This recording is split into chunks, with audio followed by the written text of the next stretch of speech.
Looking for the perfect summer getaway that's magical, relaxing, and a blast for everyone? Discover Summer Blast at Waldorf Astoria, Orlando. Summer Blast features family poolside activities, live music, and interactive culinary experiences. Plus, enjoy our 12 unique restaurants and complimentary transportation to Disney. Visit WaldorfAstoriaOrlando.com/summer for special Florida resident rates. Restrictions apply.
Hello, everyone, and welcome to Damn You Hollywood, where two guys yell about movies. I don't know.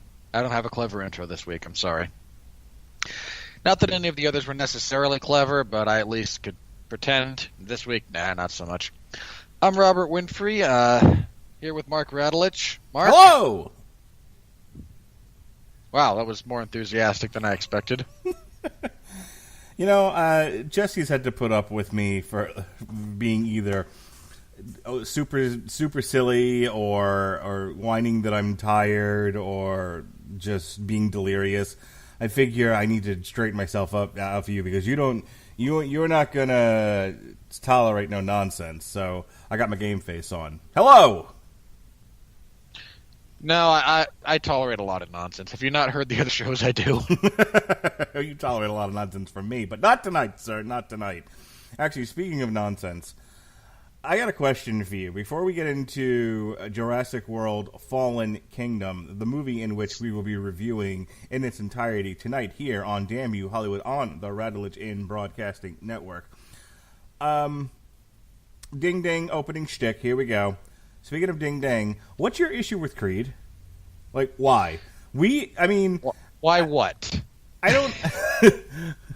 Look, I think it's entirely low-hanging fruit to me to just call you a racist and say you don't want to watch Creed because you hate black people. Because as funny as that would be to me... Low-hanging fruit and horribly inaccurate. Well, of course it's inaccurate. That's what makes it funny to me. Ladies and gentlemen, despite my insistence...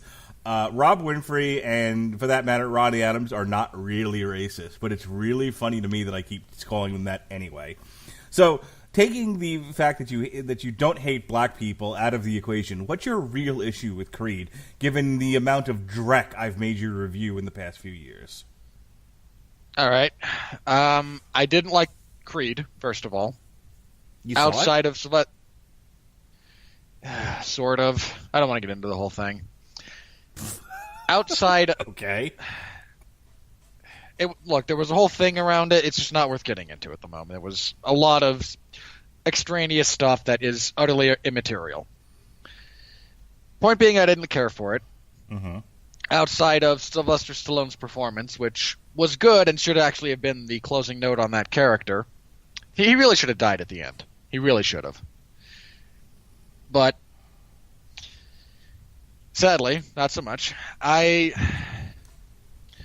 People keep telling me Michael B. Jordan is a good actor, and I've seen bits and pieces of it, but for some reason, in anything Michael B. Jordan is in, he only ever gives like 3 facials.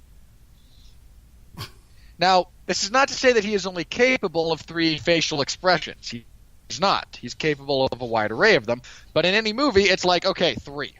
I don't know if it's some error in his programming and he's a robot. I don't know if it's the director. Okay, hang on. But he's got 3.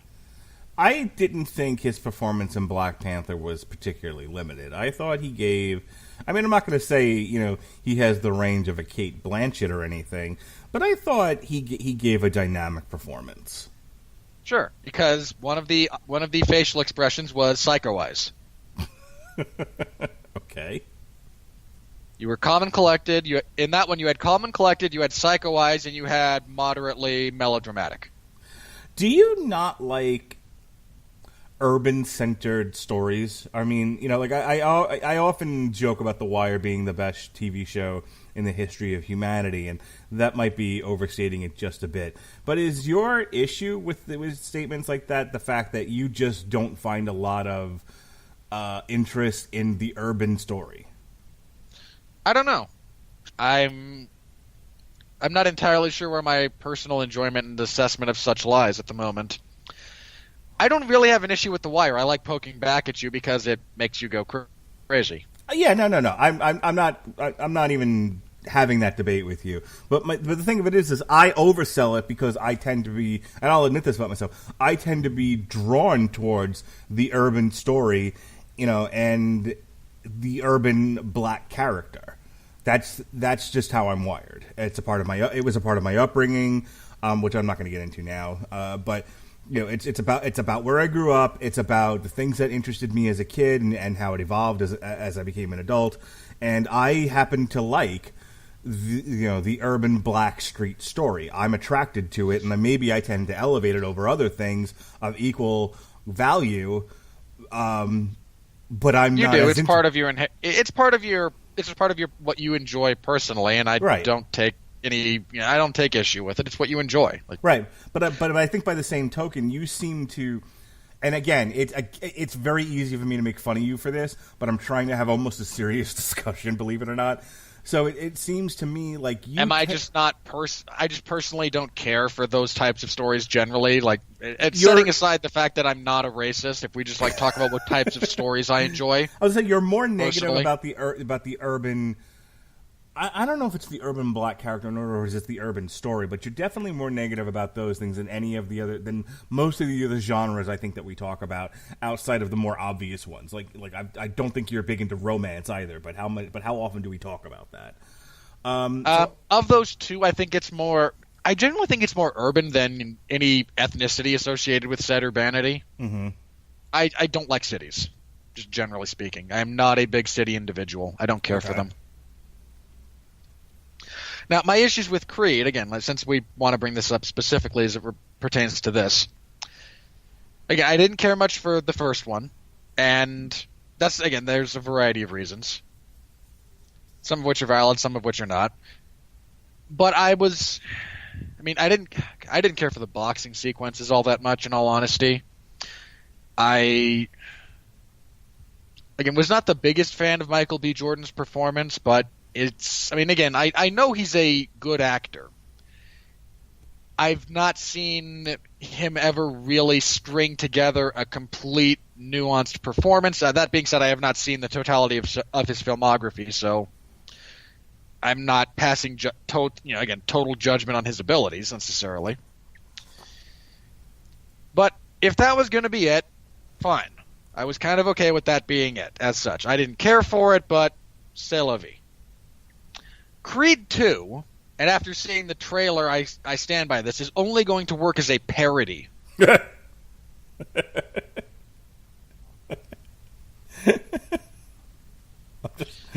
only way this movie makes sense is if if it takes itself seriously, but is in fact a parody of everything related to the boxing world and boxing films. That's really the only way it's going to work. I think it might work, and if I see it, I expect to be laughing my ass off the entire time. I guess here's where I'm stuck, and where I need you to kind of unstuck me. Okay. Is we've reviewed a lot of nonsense, and we will continue to review nonsense as the years go forward, or until you throw your hands up and say, I've had all I can stand and I can't stand no more. That being said, you rose a particular stink about this one. And as I look back at all this stuff that we've reviewed and all the stuff we're going to review, and that you're even begrudgingly willing to go with, why does this one stick in your craw so much? What is the difference between this one and the rest of the ones you don't want to review also, but you're willing to anyway? I don't like parody as a general rule. Not my favorite style of film, or not even film, just parodies. They're not really my favorite thing. This isn't purposefully a parody, though. I don't care. That's the only way I'm going to be able to watch it. Okay. Alternatively, I mean, come on. The central conflict is going to be the son of Apollo Creed against the son of Ivan Drago. Yeah. You're going to try and sell me that with a straight face. I'm excited about it. I think that's... Of course you are. You like nonsense. This is the most ridiculous thing I've heard in a long time. I can't believe it took this long to come to fruition. And here's the other thing that bothers me. There's two things that bother me, I think, about Creed, and really a lot of combat sports centric movies, be that boxing or kickboxing or whatever. I now know too much.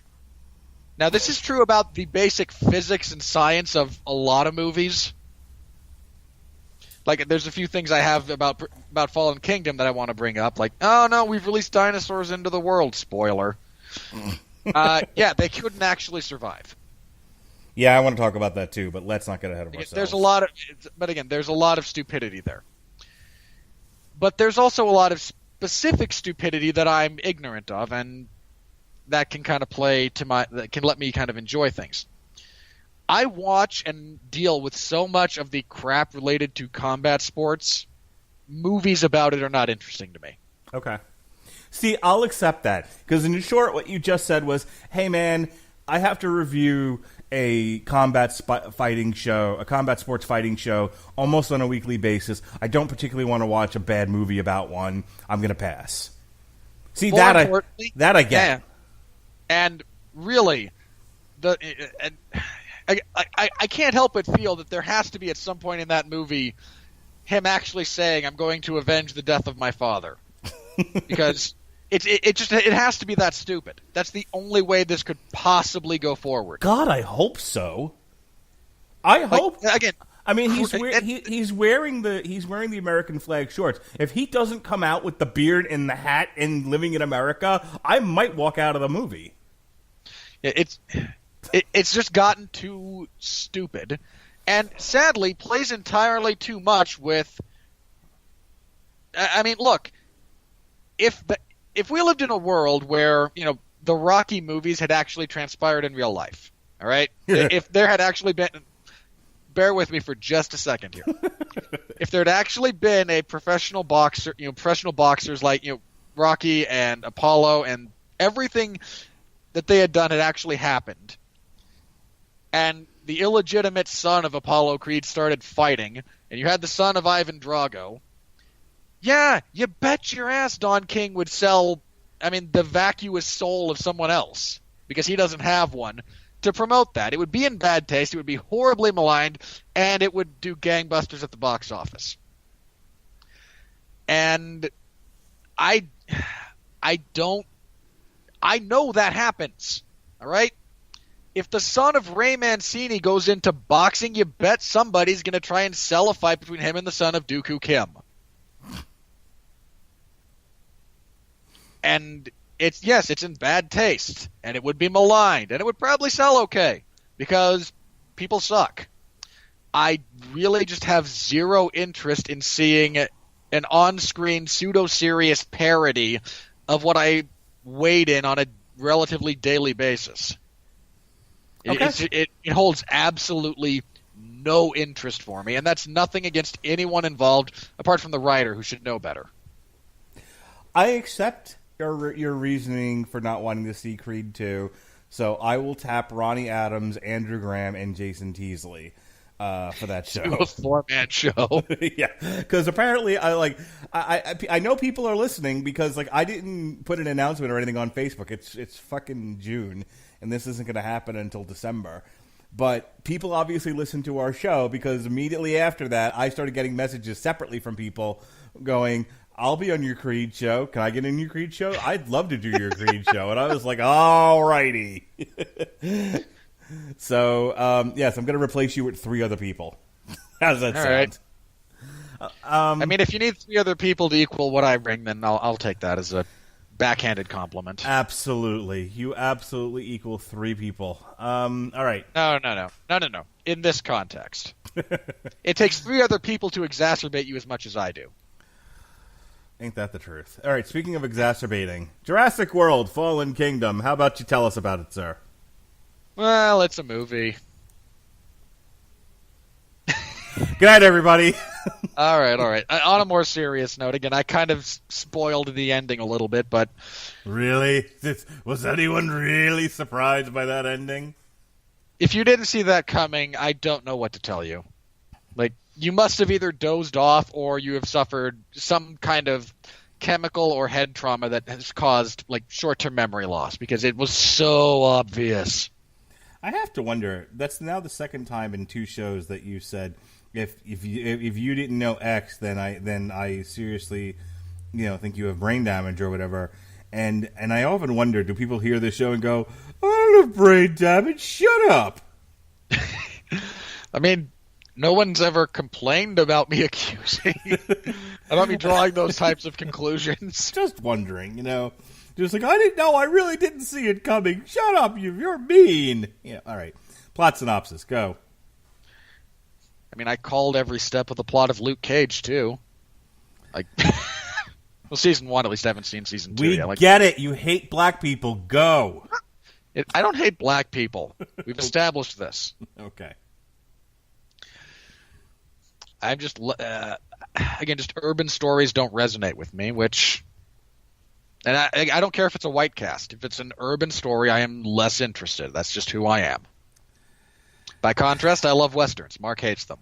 We all like different things. You know what else I also hate? Wasting time. Go. No, you don't. Talk! Talk, monkey, talk! All right. Jurassic World Fallen Kingdom, set 3 years after the events of Jurassic World. We get the evil corporation, goes unnamed, but is under the auspices of the Lockwood estate, who was apparently the partner of John Hammond, who everyone forgot about until just now for the sake of plot convenience. They are retrieving some of the remains of the Indominus Rex because evil genetic manipulation. They are successful at the cost of a couple of lives. The Mosasaurus eats the submersible, which is great. They are attacked on the mainland, but manage to escape. There's the stupid psych out that everyone should have seen coming. Sorry, that's 2 of my 3, I know. Guy gets eaten by Mosasaurus. Because we have the footage of him jumping out of the water, we might as well use it. But this transitions to the great debate about should we let the dinosaurs go extinct again because the island is about to undergo massive volcanic eruption. And one of the leads from the previous movie, Bryce Dallas Howard, I forget her character's name because who cares? Nobody's character names matter in this movie. That's not a shot at her. Just none of them matter. Claire something, I think. Yeah, Claire. All right. She is now very much save the dinosaurs, and we get Jeff Goldblum being... I mean, I imagine that Jeff Goldblum just randomly showed up to the Houses of Congress, and they just decided to shoot this and then sell it as footage to the studio. He just walked in, and he was like, "I'd like to warn you about the dinosaurs," and they're like, "Okay." Yeah. Can we get some selfies with Jeff Goldblum? Yes, but I want to tell you about the dinosaurs. Yeah. That's fine. Come on in. I mean, I actually really love the fan theory that the ruler of Sakaar in Thor Ragnarok was just Ian Malcolm after he'd been sucked through a wormhole. Just made me laugh.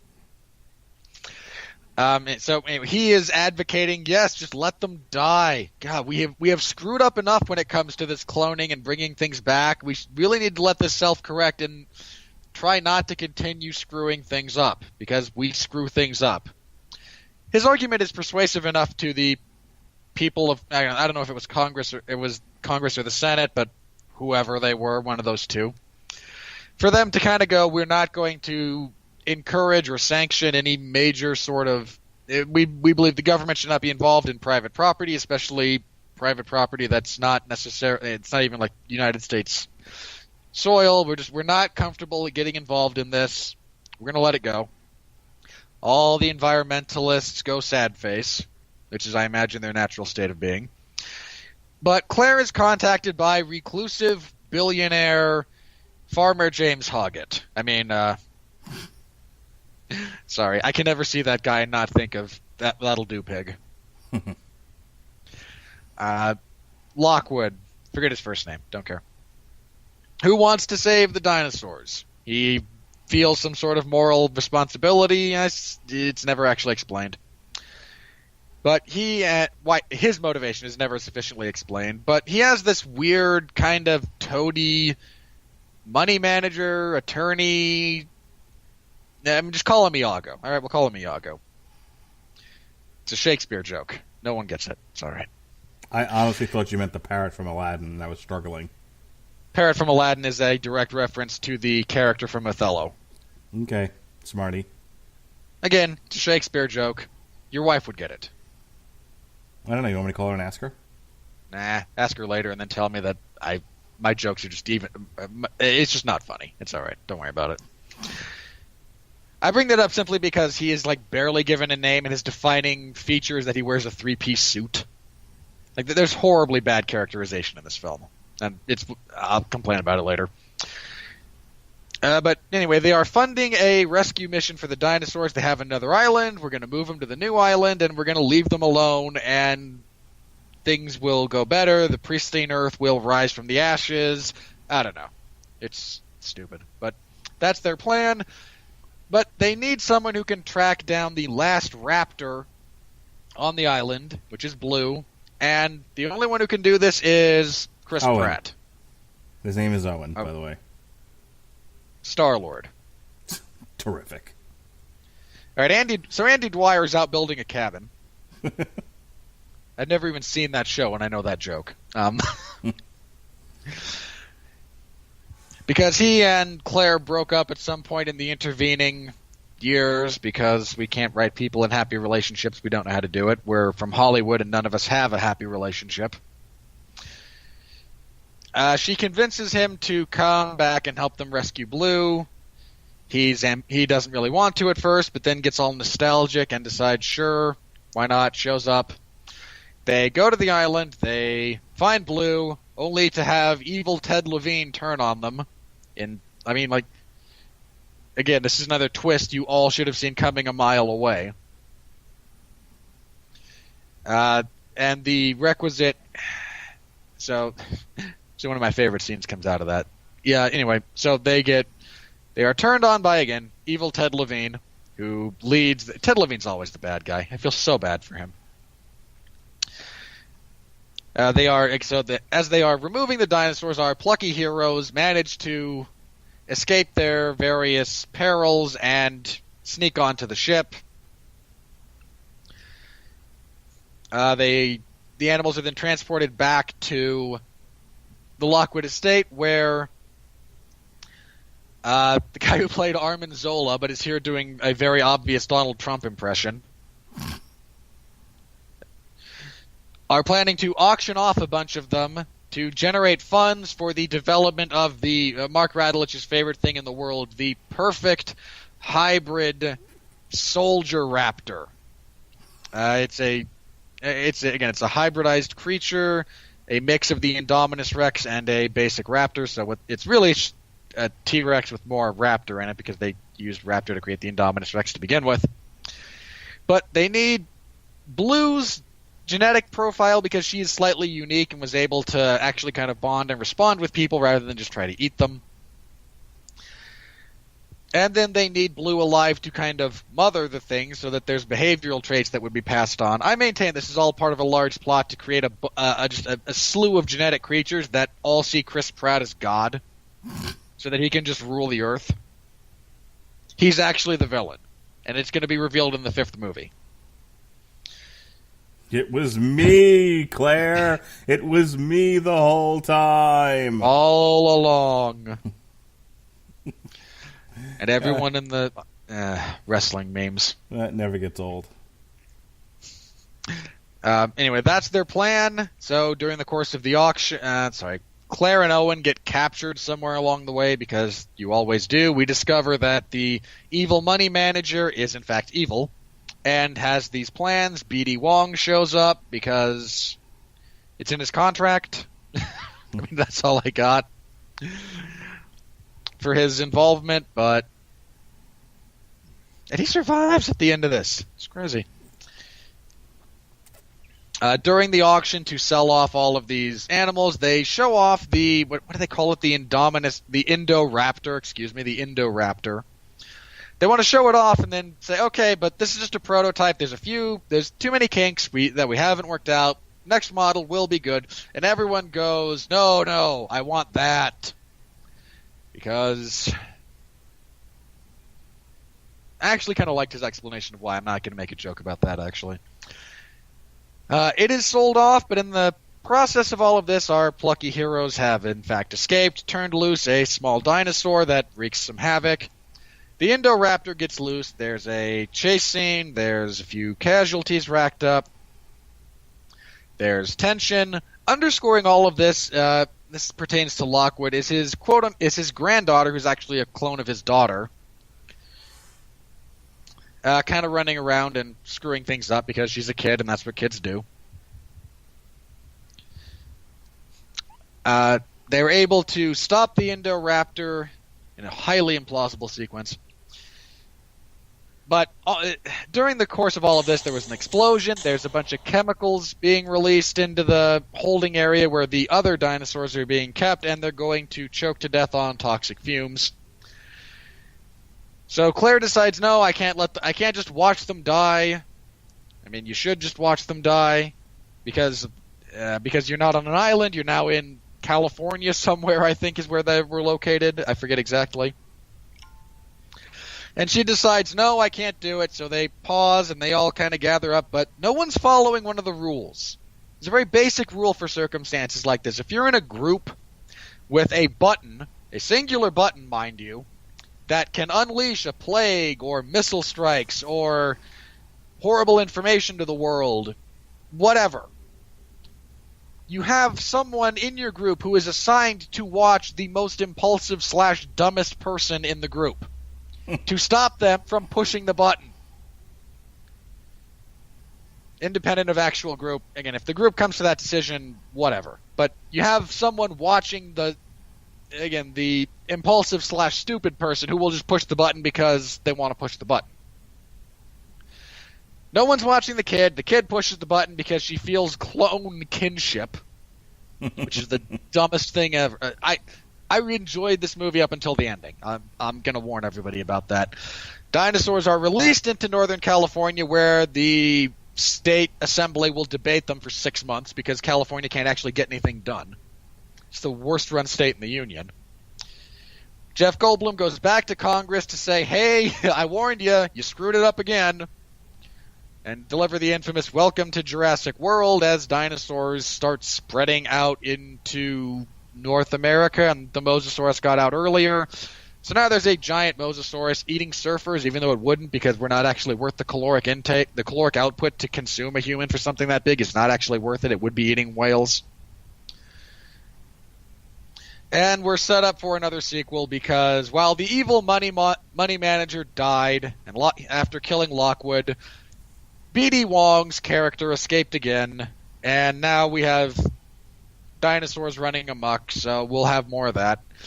In fact, there's apparently there's a flock of pterodons around the Eiffel Tower replica in Las Vegas, because that won't go poorly for anyone.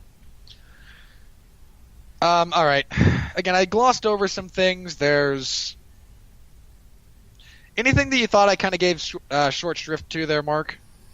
No, I mean, I think you pretty much nailed it. I mean, there's a small action sequence where a decent part of the movie is made up of them having no more use for Owen and just stranding him and Claire on the island that is erupting all around them, and them trying to secure their way off the island as stowaways and whatnot. And there's a lot of nonsense and chicanery and fun to be had. But you know, the main point of the movie is we got to get everybody back to the house, and at which point the movie becomes a horror movie. It just becomes, you know, monsters running around the house eating people. So let me give you my impressions of this movie. I don't have a tremendous amount to say about it. Let me just back up a second and tell you my thoughts on Jurassic Park. And if you're interested in more of this sort of thing, go check out the archives for our Long Road to Ruin review of the Jurassic Park trilogy. Where, you know, of course, obviously the first one was a tour de force of CGI and magic, and I think a lot of people are still stuck on that, and you'll find out more about that when we do the review section, when we do the Rotten Tomatoes section of the this podcast. But people, you know, at the time, Steven Spielberg does what he does, which is create movie magic, and just kind of watching my son and some other folks, I've never had a particular attachment to the idea or the being of dinosaurs, but obviously people do. People enjoy that sort of thing, and so watching a movie that makes it look like dinosaurs are real and are able to, you know, tromp and stomp around you is a real fun and fascinating thing. As a kid who was obsessed with dinosaurs and wanted to be a paleontologist, yes, it was. Yeah, I just wasn't affected by it. I mean, I enjoyed the CGI as much as anybody, and certainly the first Jurassic Park had a lot of magical moments in it, a lot of really fun and tense moments. You know, who can forget the water bit? You know, as the T-Rex starts to approach them and all of that. But the one that I found probably my favorite of the entire movies, and I'll tell you why in just a second, is last year's or 2 years ago's Jurassic World, because I enjoy, for the same reason I enjoyed Jaws 3. I enjoy the idea of a theme park run amok. Do we need to do the thing where we pick on each other for what we like, or can we just? No. I'm just surprised you brought up Jaws 3. That's all. The reason, I mean, Jaws 3 isn't the world's greatest movie, obviously, but really, it's not. Welcome to Damn You Hollywood. We'll really give you keen insight into the movies. No, but Jaws 3, not good. Almost as bad as Jaws the Revenge, in fact. There's a distinctive thing about Jaws 3, though, that's the reason why I brought it up, and that is I like the idea of a theme park run amok. First of all, I like theme parks. But second of all, I like the idea of there being an active working theme park and things just go fucking haywire. I suppose I know your favorite Simpsons episode, then, don't I? So when you have a movie like Jurassic World where the park is functional, the park is not only functional, but it's been in existence for quite some time, to the point that, and I love the cynicism of what they're saying here, that people got bored with the idea of living, breathing dinosaurs, such to the point that they felt like they had to create new attractions by merging dinosaur DNA and creating new monsters. I thought that was great. To me, that's the most brilliant part of the movie, given how cynical and wasting our society tends to be. It's like, oh look, we've created magic. Meh. What have you done for me lately? So when it was over, though, I mean, it made over $1 billion. So on the one hand, of course, it's going to have a sequel. Everything that's successful gets a sequel. That's just the way it is. On the other hand, I was like, really? At this point, what other story is there to tell? And when I saw the trailers for Fallen Kingdom, my heart was like, Jesus Christ, not again. We're going back to the island. And this is what 2 and 3 were about. We're dealing with the dinosaurs running around an island. And I'm like, this isn't fun for me. I don't enjoy this sort of thing. Obviously Jurassic Park 2 and 3 were not great. And so I figured Fallen Kingdom was going to be much the same. What I liked about Fallen Kingdom and what I thought was interesting about it was the setting takes place mostly in the mansion. So that was fun. I mean, at the end of the day, it's about monsters trying to eat people. And there's a deeper story. There's a deeper theme afoot here. There's a deeper message being told. But what you're seeing on screen, the bulk of the action on screen, is people running from monsters. So how do you keep that fresh and interesting and keep the viewer enticed? You got to change up the setting somewhat. So thankfully, they went with the haunted house version of this material, which I thought was interesting. Did I love it? No, not really. But then again, I wasn't that enthusiastic about this to begin with. But I did like the fact that they at least changed up the motif enough to where this was interesting. Now, the idea that they're trying to sell the dinosaurs as weapons and whatnot, they did this in Aliens, and they do this in a lot of movies, and it was like, it's going to be a central theme of the upcoming Predator movie, which still looks like garbage. So where that's concerned, I can see why a lot of critics were like, ugh, why they hated it. I'm like, I get it. I sympathize. But for the most part, and this is, again, I thought the actors gave competent performances. The CGI all looks pretty good. I like the atmosphere and the setting. It's an okay. I gave it a solid B. It's just okay. All right, for a slightly different perspective, here's me. I wish this had been the sequel to Jurassic Park. I really do, because I don't care much for Lost World. Yeah, 2 and 3 suck. Yeah, and again, I thought Jurassic World was a mediocre cover song. This one, I think I enjoyed it more than a lot of people did in many respects. I think I enjoyed it because I wasn't, like, the writing is not all that good. Let's be clear about this. It's not all that interesting. The plot's incredibly predictable. I saw this with my mother and brother, and there's one scene when this actor's name is going to bother me until I figure it out. James Cromwell. Yeah, when James Cromwell's talking with, Maisie, I leaned over to my mom and I said, I bet you $20 she's a clone of his daughter. You suck to go to the movies with. I'm sorry. They telegraphed it really, really hard. They did, but still, let people enjoy stuff. No. 2 seats down was someone who wouldn't shut up every time something quasi-interesting happened on screen. They were gasping and, like, no, shut up.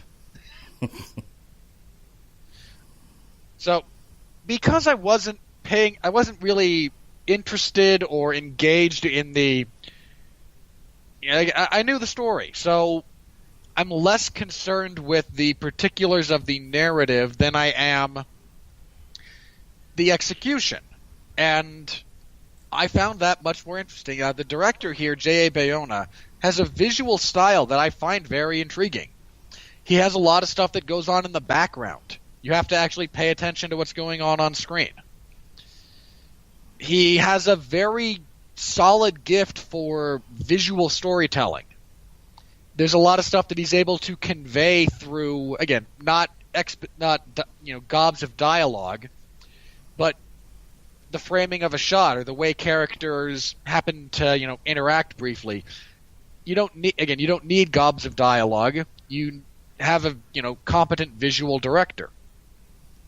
I mean, that scene at the end of, when they're leaving the island and I think it was a brontosaurus, doesn't quite make the boat, so to speak.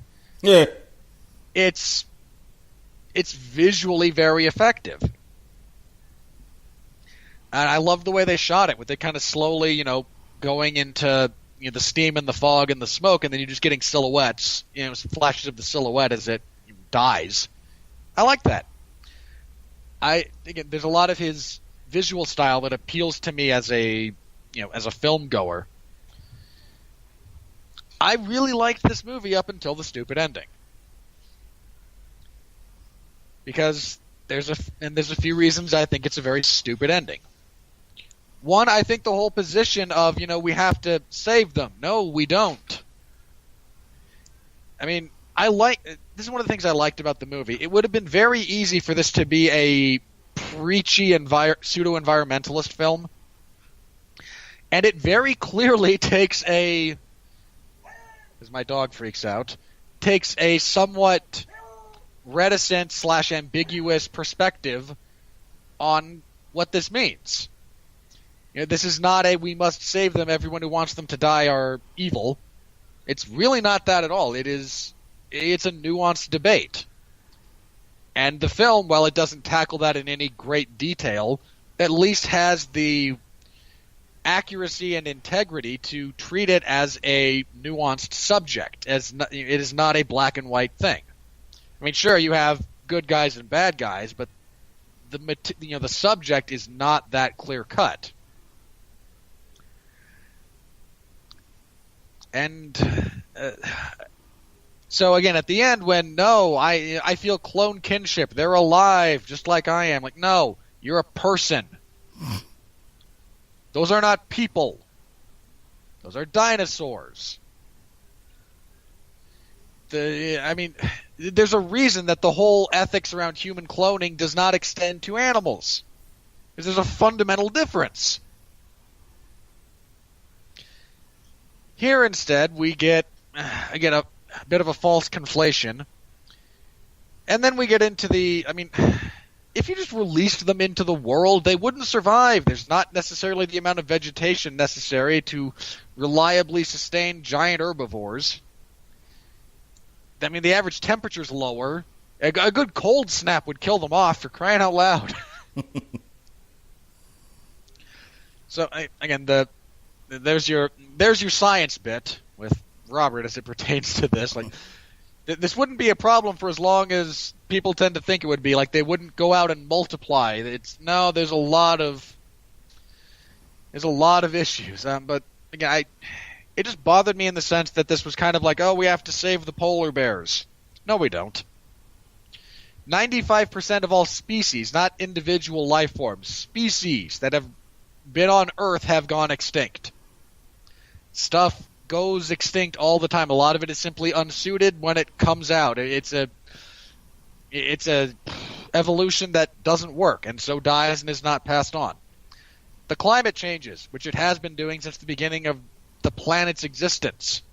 Things that were once adapted to survive no longer do. The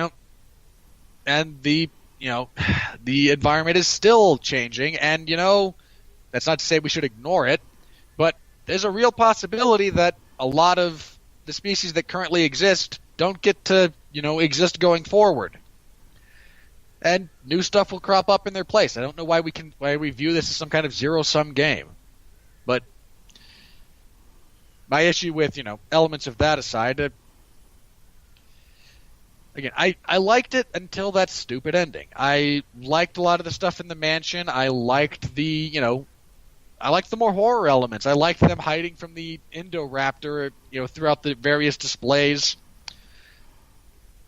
The raptor creeping up on the little girl in her bed is incredibly creepy, as it should be. I think my favorite bit is the guy trying to get the teeth out of him. And, when it's playing with him. Yes, and it cracks that smile. Oh, that's hilarious. Oh yeah, that was great. I mean, I got a serious kick out of mostly drugged Chris Pratt trying to drag himself out of the path of lava. It struck the right, balance between humorous and, somewhat. I mean, again, they're not going to kill him, so there's no true tension in that respect. But there's enough tension in the sense that, oh boy, he's got to move, and I liked that. I liked a lot of the tonal stuff. I wish, certain characters had been better developed. I mean, I have a problem with Claire in the sense that she went from, pure capitalist basically in Jurassic World to, fairly extreme environmentalist in this one. Mm-hmm. Now I know she did actually have something of an arc in Jurassic World, what passed for an arc in that movie at least. But I feel like there was a couple of lines of dialogue somewhere that got cut that actually explained her current perspective instead of just dropping us into it. And kind of the same way about random three-piece suit guy. I feel like there was just something that either got cut in the writing room or got cut when they edited this together that kind of explained who he is as a character rather than random I like money. Money, money, money, money, money. Money, money, money. Don't get me wrong, greed's a perfectly acceptable motivating factor, but there has to be something, there has to be a key to why you're greedy. You know, this is weird for me this is weird to say. Because there's a degree of greed in this that everyone has in the sense that we want things. The kind of greed that is, boy, I sure need an extra $200 million to fund my billion-dollar soldier dinosaur project. There's something else ticking there, and I think you need to actually acknowledge that. Otherwise, you wind up with an incredibly flat character, and they just decided to go with an incredibly flat character. But on the whole, this is probably my favorite of this franchise outside of the original. And that's, again, not to say it's the best outside of the original. I might make that argument, but I wouldn't. I think there's an argument that you can make in that respect, but I don't think it's clear-cut by any stretch of the imagination. But I enjoyed the majority of it until that stupid ending, which was also painfully obvious because... And there's a very specific reason it was painfully obvious. Because all over their trailers was Jeff Goldblum saying, "Welcome to Jurassic World." So if he doesn't say that in his first appearance, there's only two options. They either cut it, and to be fair, cutting stuff from the trailer that is in your trailer from the actual movie is not unheard of by any stretch of the imagination. Or he's got to go back and explain that, hey, they're out now, so you know what's coming. It's not hard. It's not hard to figure out. But, again, I enjoyed it more than I thought I would, in all honesty. I was really, really not expecting to enjoy this at all. But I wound up enjoying it more than, again, certainly more than Jurassic World, all things considered. Definitely more than The Lost World, and God help us, Jurassic Park 3. Yeah, here's the thing. There's some criticism out there about this movie being sort of a placeholder for more sequels, and it's going to have more sequels. It's wildly successul. It's already made its budget. Look, can I just say that they also gave away the plot for the next couple of movies? Well, that's what I was getting to. I'm much more interested in having and again, it's for the same reason I like the whole concept of a theme world of a theme park run amok. I want to see the movie that deals with the world that has to live with the dinosaurs. Now, I know you gave a whole explanation. Just killed them. I mean, look, A, they're going to die on their own come winter. But that's the thing. Dude, there are people who don't want you to kill wasps, who serve no purpose, okay? There are stupid... Yeah, congratulations. There are stupid people out there. Well, no, my point is, and I think that's what's going to make for a fun movie, is you're going to have your group out there that are going to... There's going to be the group that are going to want to just hunt them for game. These are the people.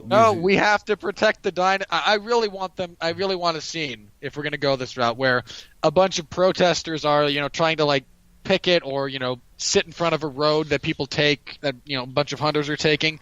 I want them to protest, and then I want the T-Rex to come out and stomp on them. That's probably. But that's what you're going to see. Guys, nature is trying to kill you. But that's going to be the fun of the next movie, is the world post living dinosaurs in the wild. We're just gonna we're gonna jump 20 years ahead. We're gonna get Old Man Pratt, Old Woman Bryce Dallas Howard, and we're gonna be living in Planet of the Apes, but with dinosaurs. It's gonna be stupid. I hope so, and I hope that is so beyond stupid. I hope they get Andy Serkis to play Caesar, and in the first scene of the movie, he comes in riding a raptor. No, because he died. What you'd have to do is have him be the first. Oh God, I'm going to say something terrible. Are you going to put one of my dumb ideas out in the world? Yeah, I am. Here we go. Okay. B.D. Wong has developed a strain of human dinosaur hybrids.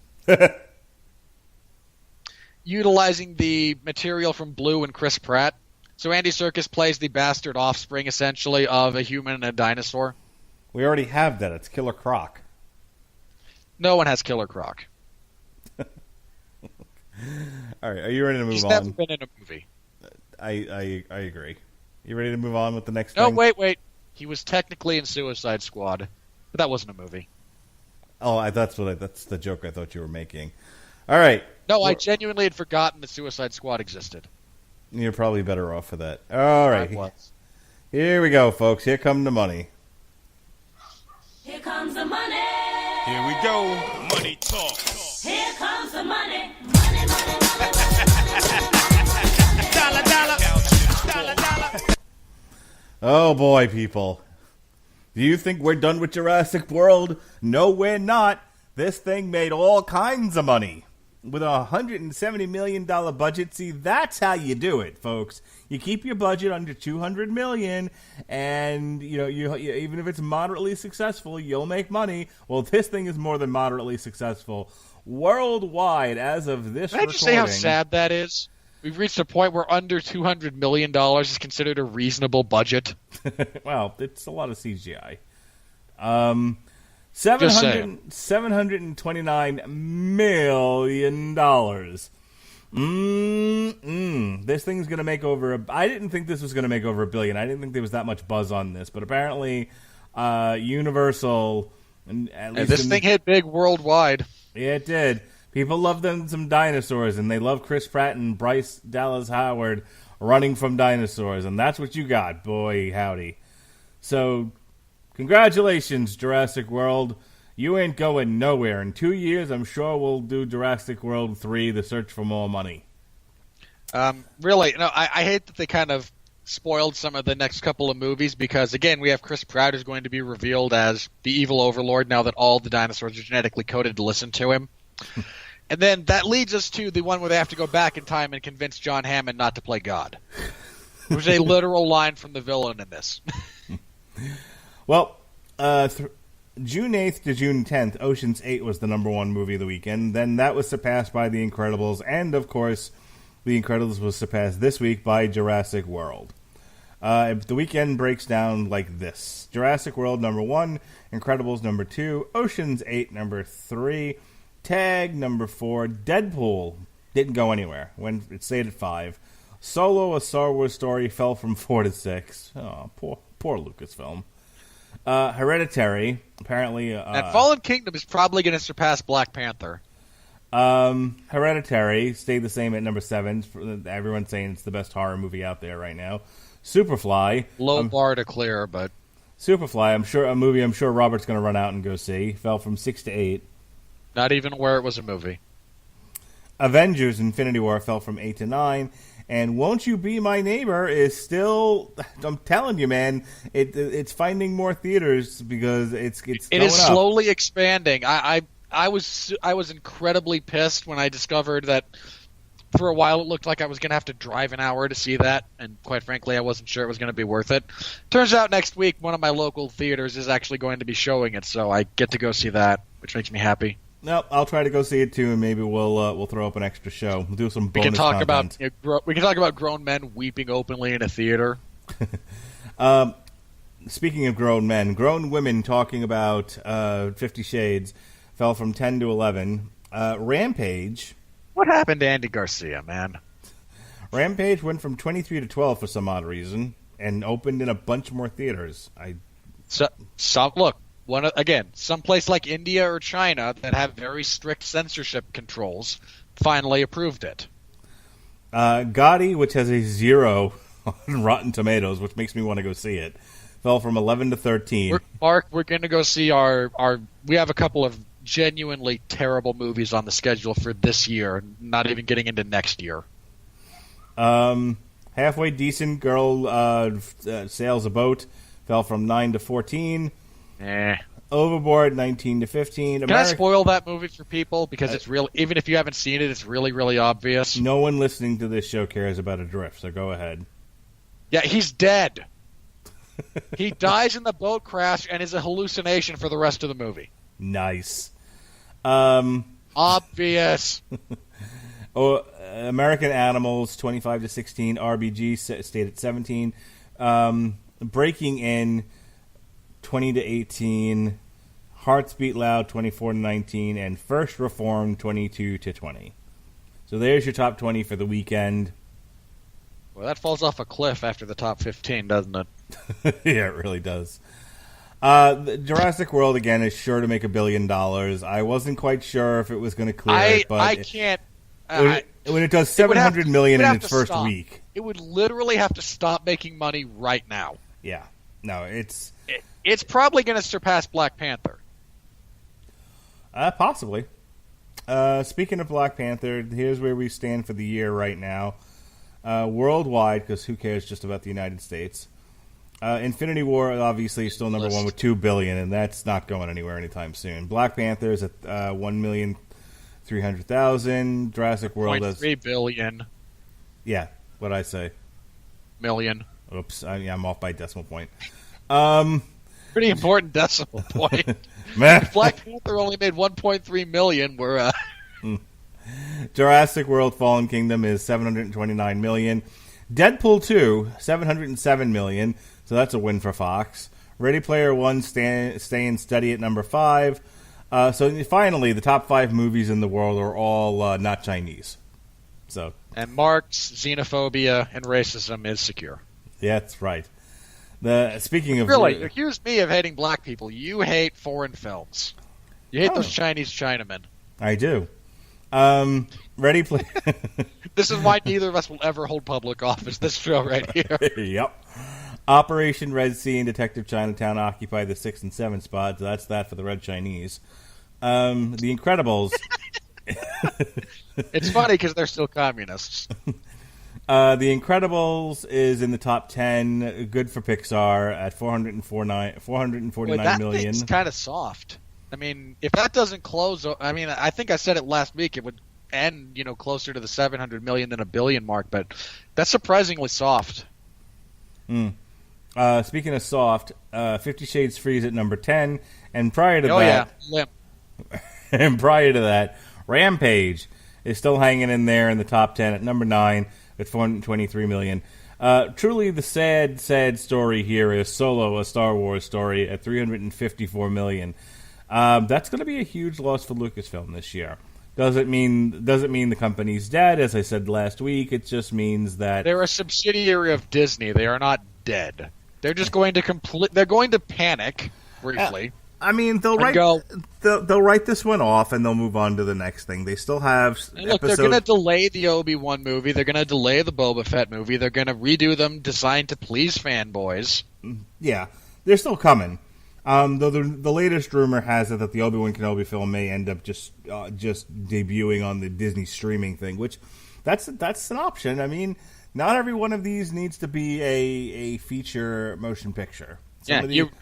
Much as I love going to the theater because I love the theater experience, provided there's no one else in the theater.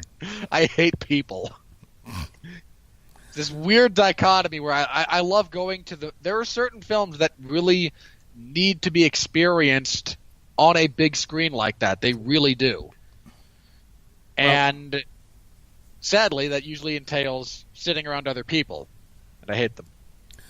So anyway, this weekend is nothing. Nothing of value is coming out. Though Glow Season 2 will be debuting on Netflix. So if you don't want to go to the movies, you can always do that. Now, if you're an Amazon Prime member and you've got kids, you can go get tickets to Hotel Transylvania 3 and see that over the weekend. Boo. But if you want to wait a couple of weeks, you can do that as well. The 6th of July is Ant-Man and the Wasp. I'm sure that'll be somewhere in the top 10, probably a $500 million movie.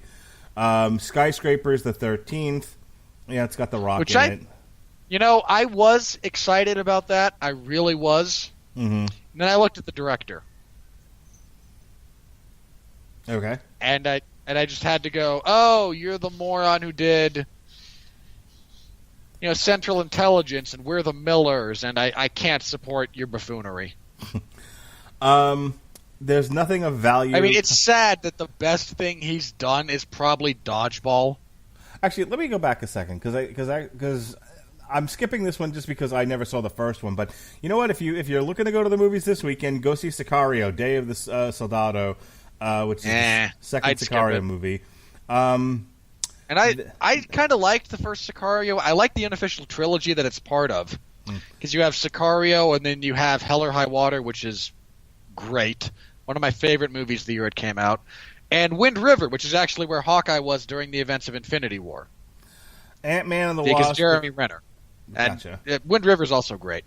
Like, great movies. I'm less sold on the sequel here because... I don't know, man.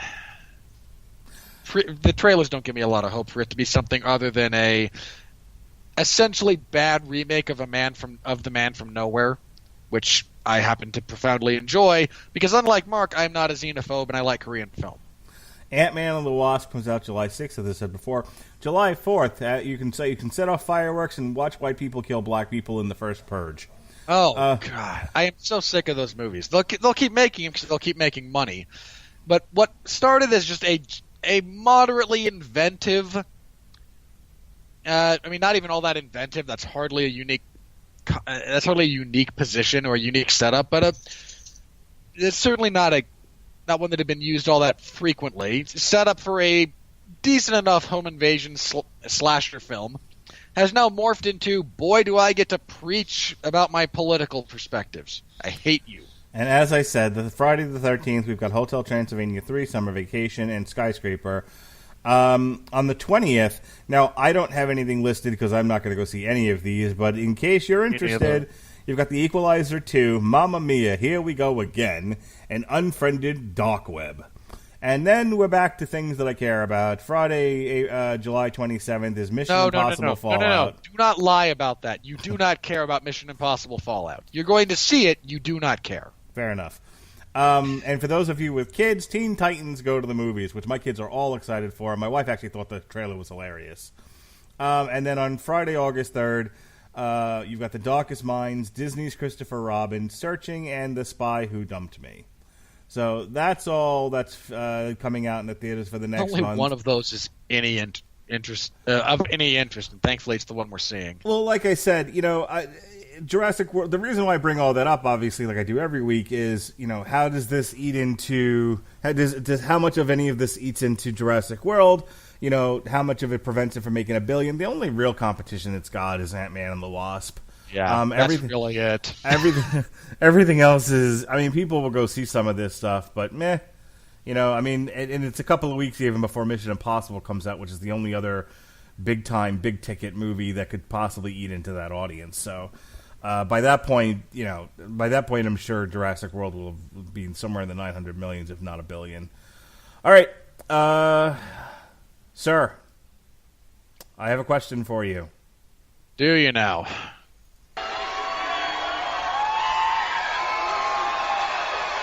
Are you ready?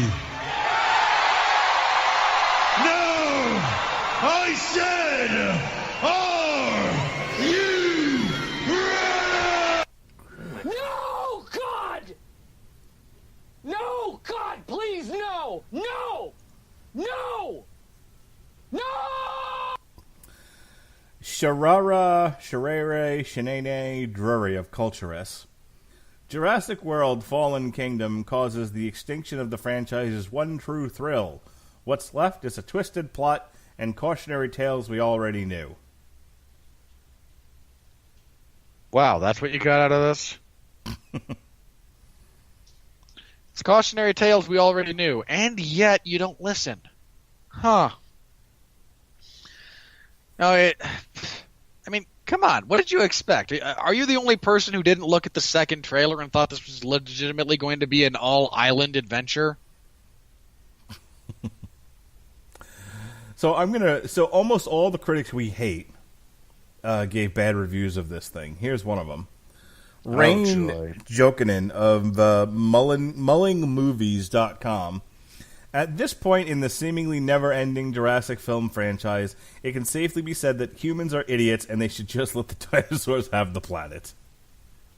Well, okay. It's nice to know that your anti-humanist perspective on life isn't seeping into your commentary on film. Good for you, you nihilistic prick. Chris Evangelista of Slash Film, somehow simultaneously better and worse than its predecessor. Wow. How do you feel good about that sentence? I mean, it's not an inaccurate sentiment, but you really should articulate that better.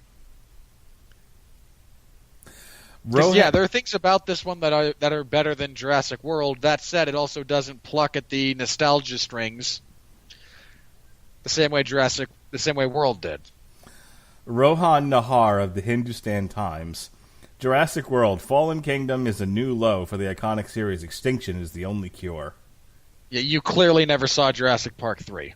Like, you must have just not...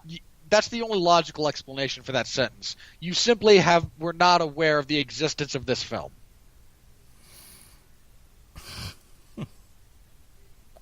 That's it. That's the only thing. Other than, like, if you did see that and still had the gall to put forth that sentence, you are lying to yourself. Christy Puchko of Pajiba. I did not think I could hate a Jurassic Park movie more than I hated the last Jurassic World. But here we are. Trevorrow found a way. Yes, because your personal enjoyment is the totality of what we care about in critical analysis. Talk about the actual thing, not how much you liked or didn't like it necessarily. I just said I liked it, but there's problems with it. We went into those. Oh, boy, I didn't think I could hate this. I didn't think I could hate a Michael Bay film anymore. But boy, Transformers, Age of Extinction, like, that's not... How does that help anyone? Everyone hates those movies, except for Mark. Mara Reinstein of US Weekly, top critic. All the heart-thumping familiarity should thrill longtime fans of this epic franchise and frustrate anyone looking for a dynamic... Now, hang on. I got to read this to you, okay? I will hold off. She wrote dynamic, and then in parentheses wrote DINO-MIC ? And parentheses. So that's supposed to... Really? Well, this woman was paid for that. The sentence reads, and frustrate anyone looking for a dynamic shakeup. But then she thought, in her own cheeky manner, dynamic. Get it? Dino? Do you get it? Do you get it, Robert Winfree? Dino. For dinosaurs. Get it? It's a homophone. No, this person should be fired. You should not feel good about having written that sentence. You should not feel good about any of that. Like, I can almost imagine the smug smile on your face as you type that out. Oh, this is so clever. It's really not. I mean, could you not actually... Did your first pitch of, well, it's not exactly dynamite, spelled D-I-N-O, get shot down by an editor with at least a modicum of sense and good taste? So you went with that instead? Like, what are you doing? Thomas Laughley of Film School Rejects. J.A. Bayona's Fallen Kingdom is immensely more watchable than its predecessor, but it's still a pointless and visually exhausting chapter in a tired series. Okay, I object to pointless. Like, no. I mean, if anything, this is the first one of these movies that has actually done something different with the franchise by the time things close. By the end of this movie, the world is actually a significantly different place than it was when they started. Unlike Lost World, unlike Jurassic Park 3, unlike Jurassic World, actually, they significantly altered the world in a way that is only comparable to the emergence of genetic manipulation and cloning that came out of the first one. Chris Stuckman of it's really not pointless. Chris Stuckman of ChrisStuckman.com. More importantly, it made $700 million. Not pointless. The film feels like a placeholder, like it was made just to make the next one. Wow. It's brilliant. Really? It's almost like it's almost like Avengers Infinity War is just setting up for Infinity War Part 2. Okay. What do you expect? Like, no. Of course they're trying to set up for more, but that's not that doesn't mean it feels like a placeholder. If anything, it actually set up a theoretically more interesting sequel that won't actually be more interesting because they're going to botch it. But Whitney Scheibold of critically acclaimed, the most aggressively idiotic film in the series to date. no. No. I really cannot stress Jeff Goldblum wandering around a tropical island in all black with a black leather jacket on. Or, Jurassic Park 3. I mean, did these people they have to just not be aware of that movie's existence. I would say so. They really just cannot have...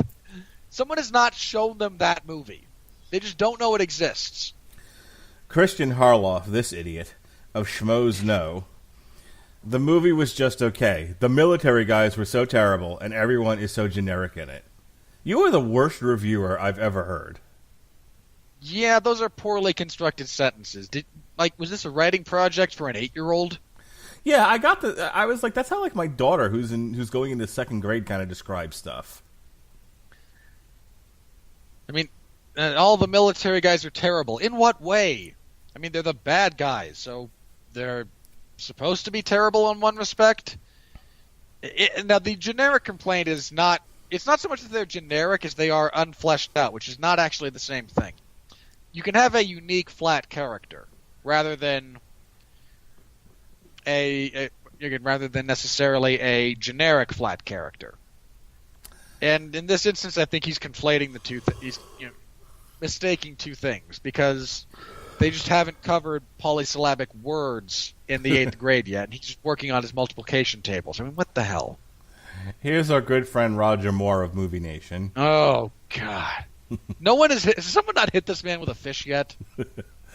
Transformers dull. A summer bore that no matter how much it earns fails to justify its existence. Okay, let's start with a couple of things here. First of all, when you say no matter how much it earns, it fails to justify its existence, you're ignoring the actual point. That's like, I mean, he's probably heard one of our reviews where it won't justify its existence. Guess how much money it's going to make? That kind of does. Well, even if it makes money, it won't justify its existence. Neither does, there's any number of legitimate pieces of art that don't justify their existence either. It's just what you get out of it. I mean, I know someone who thinks Michelangelo's David is a waste of space. So speaking of waste of space. But really, Roger Moore? Come on, man. And this is not nearly as dull as any of the Transformers movies. There's not a protracted sequence. Again, it slows down a bit in the middle. This is not a perfectly paced film. There's nothing as dull as the Transformers' failed assault on evil Stanley Tucci, or Stanley Tucci not being able to get rid of a bomb, or slow-motion Mark Wahlberg's wet hair flipping around his face as they charge across a floating island hoping for back... Really? You're going to compare this to somehow the most inane action sequences ever put to film? Come on. That's just inaccurate. James Berardinelli of Real Views, top critic. Now, I want to stress that. This is a top critic. He gets the little star, and the yellow writing says top critic, okay? This is the creme de la creme. Best of the best. You ready? Ugh. You know how that other girl spelled dynamite? Yes. Just picture that in your head. Yep. Fallen Kingdom isn't dynamite, DINO-MYTE.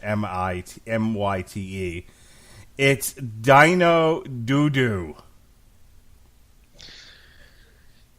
Stop paying that man. Just seriously. Whatever you... Do not pay him for this review. Whatever you pay him on a salaried basis, deduct all the time and energy he put into that sentence from it. Take a full day's pay away from that man.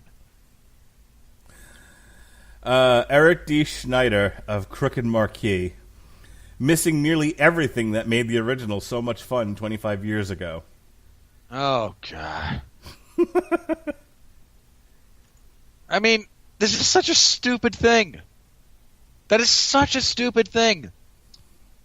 I mean, first of all, just contemporary sensibilities are different. There's a reason if The Godfather were released today, it would get a bunch of mixed reviews. So no one has the patience for it, which is sad and stupid, but the reality. Like, I mean, what exactly are you going to complain about here specifically that this was missing from the... I mean, the original, sure, it doesn't have Spielberg's flair. It doesn't have the... I forget who wrote that one. It's got a different writing team. It's not the same movie. It's not intended to be the same movie. Of course you're not going to have the same magic the first time you saw that, Brontosaurus walk onto screen. That's never going to be replicated. You'll never replicate the first time King Kong is revealed on screen. In that, 20s stop motion, when it was done in stop motion. Even though it was done like that, you're never going to replicate that. Everything you do is just it's a cheap imitation, and even though if you look back on that now, it looks kind of bad, you're still never going to replicate it. It's just, especially over that much time, like, no, there's only so much comparison that you can make to that. Yeah, it's going to get worse here. Felix Vasquez Jr. of Cinema Crazed. Audiences deserve so much better than this drivel. No, they don't. Let's be clear about this. Audiences audiences complained about Solo. They complained about The Last Jedi. They flocked to a bunch of crappy Transformers movies. Let's be very, very clear. Audiences deserve exactly what they get. Our friend Susan Granger of SSG Syndicate, having lost its original awe and wonder, it's suspenseful yet somewhat stale, opening a window for future installments. Of course, do you guys not understand how the mechanism for wonder works in the brain? That's not necessarily... You cannot necessarily replicate it with the same thing. I mean, there's a reason you say familiarity breeds contempt.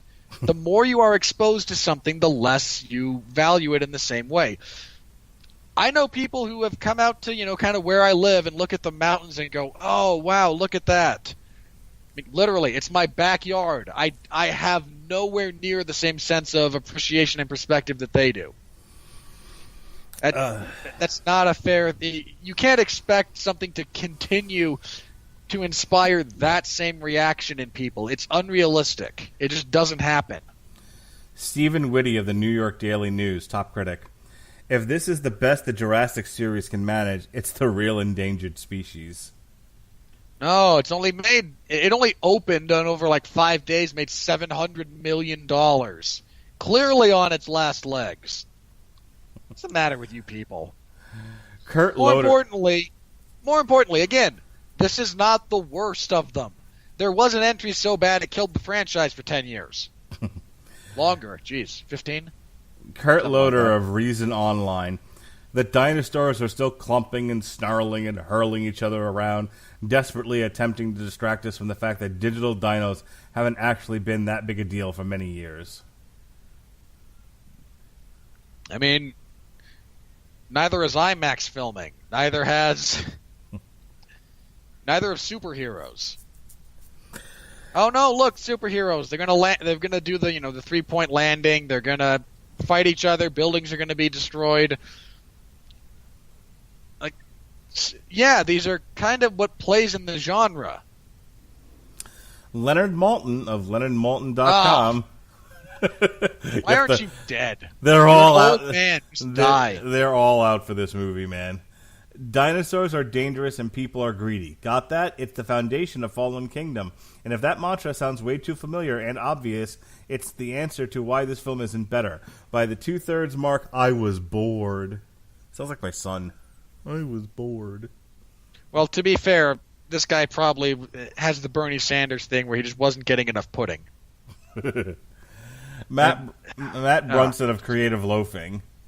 Stating that Jurassic World Fallen Kingdom is the best of the sequels is a largely empty declaration, equivalent to opining that a Hostess Twinkie is the best of the largely inedible sugary snacks flooding the marketplace.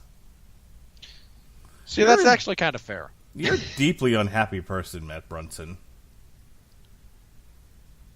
I mean, I don't know why he's picking on Twinkies. They're not the best of the offerings, even from Hostess. But I mean, wars have been started over things slightly dumber than people arguing about which Hostess snack cake is the best. So I'm not going to get into it.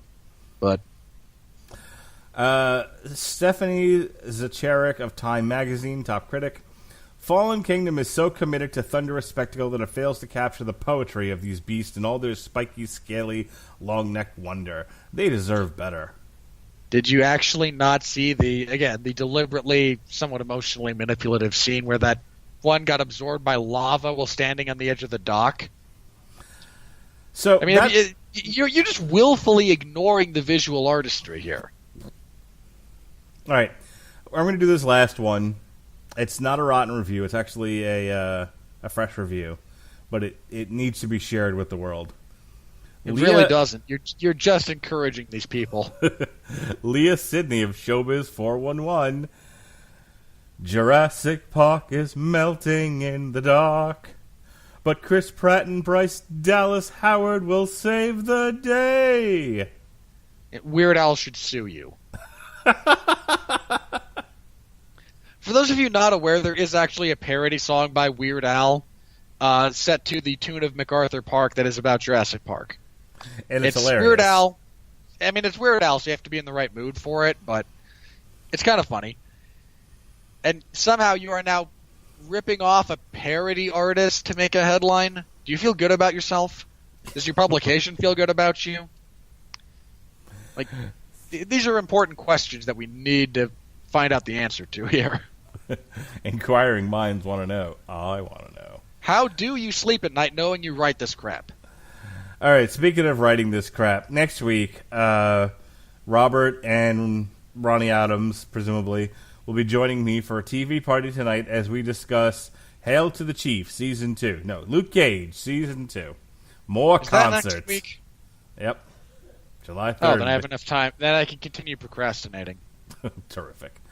Robert and I are back for Ant-Man and the Wasp. We'll follow that up with Skyscraper.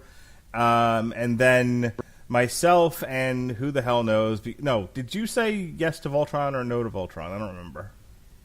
I mean, if... I need Here's somebody, and Cooper... Hang on. And Cooper Here's may the not thing. be available. Hang on, just let me explain this. If I say no, no one else is going to be able to do it. If I say yes, 4 other people are going to want to be on the show. I'm just going to pencil you in and harass you. I'm just saying, that's just how that works. So anyway, Robert Winfree and I... Probably... It's crazy that I got stuck doing this for like 8 seasons after I was only on the first one because Cooper ran an hour and a half late. Yeah, I know. And then now with his stupid work schedule, he's not really dependable. And look, stuff you actually get paid for, it happens. I get it. I hear you. It just amuses me greatly that somehow, because I was a good guy, and just like, oh, I don't want you to be on a show solo when I've actually seen this. Sure, I'll come and talk with you. Now you can... Eight, half seasons later or whatever we're dealing with. Like, so you're gonna be there with 5 other guys? Like, oh god. So now you're roped into Voltron. Seasons 5 and 6, and then finally we end the month of July with Mission Impossible Mission Impossible Episode 6. If Henry Cavill does not beat Tom Cruise to death in this movie, I'm going to be disappointed. And then we proceed strong into August with Christopher Robin, The Meg, and then we do our summer wrap-up. The Meg. It's going to be so bad. I can't wait. On August 21st. In the meantime... First time I'm genuinely looking forward to a bad movie on our schedule is The Meg. So, check out our review of Salvation Run, Justice League America, Salvation Run on source material. Tomorrow... Jesse Starcher and I... Have you done a sad show yet about that guy from Pantera croaking? You mean Vinnie Paul? No. I don't remember who, but someone. We have not done a show about Vinnie Paul, no. But we did release one of our Metal Hammer of Doom extras where we reviewed the I'm Broken video, which is me and Jesse the whole time making fun of Phil Anselmo yelling that his mom's making meatloaf in the kitchen while he's in the basement practicing music. All right. You have to see the Unbroken video to get that. I I don't. I really don't. I'm not going to. Anyway. You and Pat did a Vader tribute, right? Yes, we did. I'm trying to set you up to plug your next thing. I wish you'd let me do my plugs without the constant interruptions. But yes, we did do Yeah, well, you can wish in one hand and crap in the other.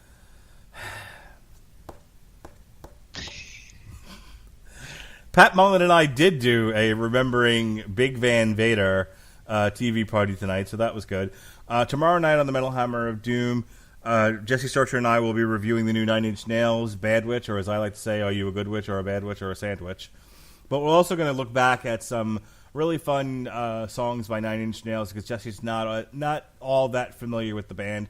Check out our Metal Hammer of Doom extras, especially the one we did for Pinion and Wish. Pinion. That's a great video. Have you ever seen it? No, I don't watch music videos. I don't really. Music is not the gateway to my soul necessarily. Same way it is with a lot of you people. Well, if you have time for just like a minute to 2 minutes of your life that you need to throw away, watch go YouTube the video for Pinion. It's hysterical. Next week we've got. I'd rather. This is Mr. Burns with the $10. I'd rather keep the money. Terrific. Next week we've got Luke Cage, Sins of the Father on source material. Myself and Robert Winfree and Ronnie Adams will be reviewing Luke Cage Season 2. And then because it's July 4th, we're going to celebrate the most American rock and roll artist in the history of music, Kid Rock. Metal Hammer of Doom reviews Kid Rock's Sweet Southern Sugar, because he, folks, is the American badass. And it's July 4th, Independence Day, if you will. I can't believe you're putting someone through that. I love Kid Rock. Source materials got Ant-Man Volume 1, Second Chance Man, as we already said, Ant-Man and the Wasp, and then Metal Hammer of Doom reviewing reggae metal band Skindred. Big tings, Robert Winfree, big tings. So that's it for me. Go ahead and plug your stuff, and let's get out of here. How exactly does one ting bigly? Like that? That's not really an object that can therefore be enhanced with big. Well, tings are big. We got big tings coming up here on the Radulich and Broadcasting Network. Big tings. No, we have no tings. Those are not things. That's loosely an onomatopoeia. We have not lots really of. Are you kidding me? We have lots of tings. If you have a collection of, again, what are those? That doesn't make sense. That's barely a word. No, look, there's a lot of tings going on here on the Radulich and Broadcasting Network. We've got big tings, we've got small tings. We've got a lot of tings. I have never seen any of those. Well, just because you won't... Really? How much longer is this bit going to go on? I don't know what bit you're referring to. All right, folks. That's Robert Winfree. Hang on. Since I was able to get you to blink first, metaphorically. I want to go to bed. That helps. All right, the last two episodes of the 411 Ground and Pound radio show have been just me, because they were both about a show that no one cared about. So you can listen to those. This coming Sunday, we should have the full panel back. We have a double preview. We'll be previewing the finale of The Ultimate Fighter Season 27. Yes, that show just won't die. Thankfully, ESPN has not picked it up. So in 2019, apparently, when the UFC moves from Fox and their associated networks to ESPN, and the majority of that will apparently be on their crappy streaming service, does not seem that the Ultimate Fighter is coming with them, so we can all celebrate the long overdue demise of this show. This is that kid from The Simpsons. Stop, it's already dead. But we will have to preview that finale show, which is not good. It's really not good. But it leads into International Fight Week, so that will be your Friday card, and then Saturday we have UFC 226.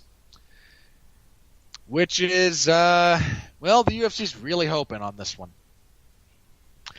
The main event is the fight between two champions. We have heavyweight champion Stipe Miocic going for his record He's already got the record, actually, to continue his record of, I mean, seriously, the record, he has it for most consecutive heavyweight title defenses in UFC history at a whopping 3.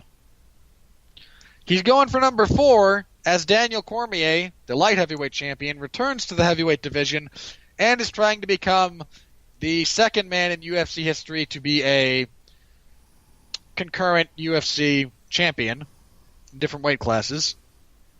I don't care about that fight all that much, in all honesty. But apparently some people do. Mark, do you care about that fight? I don't even know what fight we're talking about. Miocic and Cormier. Oh, yeah, I'll probably watch it. You're significantly more interested in the impending announcement of Jones and Lesnar, aren't you? No, leave Brock Lesnar alone. No, he wants to fight. Jones wants to fight him. Cormier wants to fight him. Stipe wants to fight him. I don't think Brock Lesnar should fight any of those people. Of course not. You want him to fight CM Punk. Yeah. Because you're a terrible person. I'll settle for Bobby Lashley. Nah, Lashley doesn't have a provision to actually compete in MMA. I'll settle for Batista. Nope, Batista not fighting anymore. Had one, that was enough. Care to keep trying? That was a terrible fight, by the way. How about Bob Sapp? No, he's dead. Did he really die? I don't know. I assume. Alexa, He's dead to the sport, if nothing else. is Bob Sapp still alive? Bob Sapp is still alive. He is 44 years old. Woohoo! I don't know why you're celebrating this. Hooray for Bob Sapp. You lived another year. Bob Sapp's continued existence doesn't strike me as something worth celebrating on a humanitarian level. Poor Bob Sapp. The co-main event is the fight I'm genuinely most looking forward to on this card, and the fight I'm most looking forward to that's been announced for the rest of the year to this point. Max Holloway and Brian Ortega for the featherweight strap. Oh, that'll be good. I mean, Mark, you have to buy this pay-per-view because next on that list is Francis Ngannou and Derek Lewis. Oh, that's black-on-black crime. Yeah, watch it go 3 really dull rounds. Are you done yet?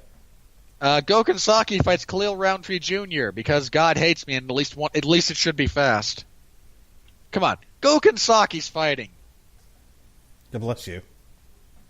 You don't need... How do you not know? You know who Gokhan Saki is. Don't give me that. It's 11 o'clock. Family Guy starting. Well, then I should keep you here for another half hour at least. Oh, my God! That is Family Guy. So anyway, this coming Sunday, that show will be going live. We'll be breaking down both of those cards, giving our thoughts, our predictions. We might talk a little bit about major MMA news, if anything else, major breaks. We'll talk about Rashad Evans retiring, probably, because I didn't get a chance to touch on that. So you can tune in for that. And then, again, Mark touched on all the other things I'll be doing over the next couple of weeks. So I hope to see you all here, and I will talk about why I hate black people when we talk about Luke Cage Season 2. Well, let's not get any better than that. At least Mark will continue to accuse me of racism, and I will continue to just sigh and calmly and rationally explain that I hate everything. It's not unique to anyone. Yeah, you know what I have to say to that? Ooh, cut to a soundbite. Cut to a soundbite that I can talk over. Come on! You've successfully done that, thanks. Victory. All right. So for Mark Radulich, I'm Robert Winfree. Thank you all very much for tuning in and dealing with our nonsense on a regular basis. Again, next week is our Luke Cage Season 2 review. Until then, please continue to be well, be safe, and behave.